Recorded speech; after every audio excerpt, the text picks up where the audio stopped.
Noise లేకుండా quiet గా fire ముందర when the man and women అంటే అట్లా వాళ్ళు అక్కడ నుంచున్నప్పుడు I felt there embodying Shiva and Shakti.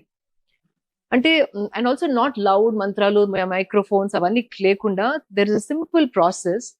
And ఇంకోటి నాకు ఇట్లా ఐ గూస్ బంప్స్ వచ్చిన ఈవెంట్ ఏంటంటే దిస్ అ సూత్ర, ఒక సూత్రాన్ని బ్రైడ్ ఫింగర్ నుండి బ్రైడ్ గ్రూమ్ ఫింగర్ కి అటాచ్ చేస్తారు.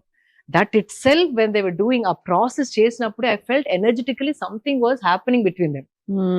అండ్ ముందర ఫైర్ అండ్ పంచభూతాల cleansing process and not much of talking, so there's no noise, there's no chaos. People whom you love unnar pakkaki, you're into each other. Just imagine energetically enta charged up ayi untundi atmosphere. Correct. So that sanctity ante aa pavitrata edaithe marriage lo undo, aa marriage lo naku felt it even as a spectator. మీరు చెప్తే నమ్మరు, ఆ పెళ్లిలో కూర్చున్న ఉన్నదే 25 members, I think. Only close family. Close of the family and friends. Okay.